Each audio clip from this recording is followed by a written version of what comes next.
நல்ல நண்பன். முன்பு ஒரு காட்டில் 2 நண்பர்கள், டெபி என்ற ஒரு வெள்ளை முயலும் டெரர் என்ற ஒரு காட்டு பூனையும் வசித்து வந்தனர். இருவரும் ஒரு ஆலமரத்தின் கீழே தங்களுக்கு ஒரு வீடு கட்டியிருந்தனர். டெரர் ஒரு தைரியமான பூனை. தன் தோழியை மிகவும் நேசித்தது. அவளை காட்டில் உள்ள எல்லா ஆபத்திலிருந்தும் காப்பாற்றி பாதுகாத்து வந்தது. கவனமா இரு டெபி, நதிக்கரை பக்கம் போகாதே, அப்படி எல்லாம் செய்யாதே. ஆனால் டெபிக்கோ இவையெல்லாம் பிடிக்கவே இல்லை. நான் மட்டும் சுதந்திரமா இருந்தா எவ்வளவு நல்லா இருக்கும், என்னால எதுவுமே செய்ய முடியலையே. இவர்களின் பக்கத்து வீட்டுக்காரர் மின்கி என்ற தந்திரமான நரி ரொம்ப நாளாகவே டெபியை கவனித்துக் கொண்டிருந்தான். ஆஹா, என்ன கொழு கொழுன்னு இருக்கு, நல்ல சுவையாவும் இருக்குமே. என்ன தேடுற? ஒண்ணுமில்ல டெரர் அண்ணா, டெபி விளையாடி கொண்டிருக்கிறாளே, கீழே விழுந்து விட போறாளேன்னு தான் பார்த்தேன்.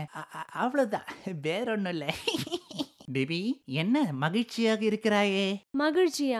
எனக்கா? அது எனக்கு கிடைக்கவே கிடைக்காது. ஏன், என்னாச்சு? எனக்கு இந்த காட்டுல சுதந்திரமே இல்ல. என்ன சுதந்திரம் இல்லையா? யார் சொன்னது?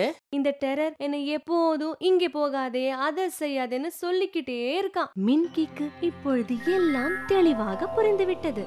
உடனே டெபியுடன் நெருங்கிய நண்பனாக மாற திட்டம் போட்டான். அப்படியா சங்கதி?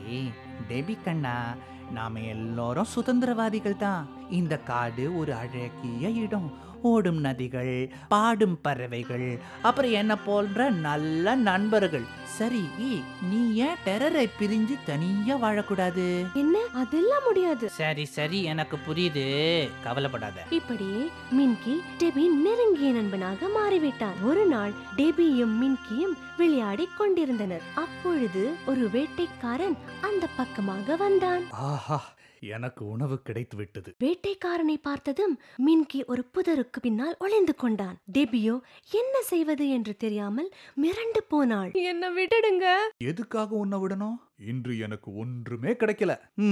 சரி, உன்னை விட்டு விட்டா எனக்கு என்ன தருவ? டெபி சிறிது நேரம் யோசித்தாள். ஒரு திட்டம் தோன்றியது. ஒரு காட்டு பூனையை தந்தா? காட்டு பூனையா? மிகவும் அரிதானதாச்சே. வித்தா நல்ல பணம் கிடைக்குமே.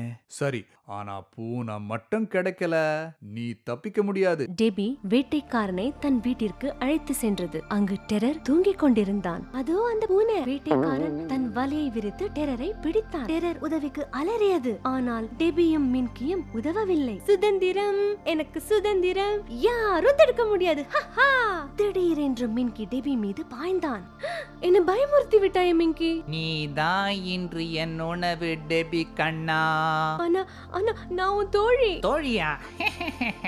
இந்த சந்தர்ப்பத்திற்காகத்தான் நான் காத்து கொண்டிருந்தேன். இந்நாள் வரை டெரர் உன்னை பாதுகாத்து கொண்டு வந்தான். நான் உன்னை தொட்டிருந்தால் கூட என்னை கொன்னு போட்டிருப்பான். ஆனா இப்பொழுதுதான் நீ சுதந்திரமாக இருக்கிறாயே டெபி. டெபி தன் தவறை உணர்ந்தாள். ஆனால் அதற்குள் மின்கி அவள் மீது பாய்ந்து கொன்றது. பிறர்க்கின்னா முற்பகல் செய்யின், தமக்கின்னா பிற்பகல் தாமே வரும்.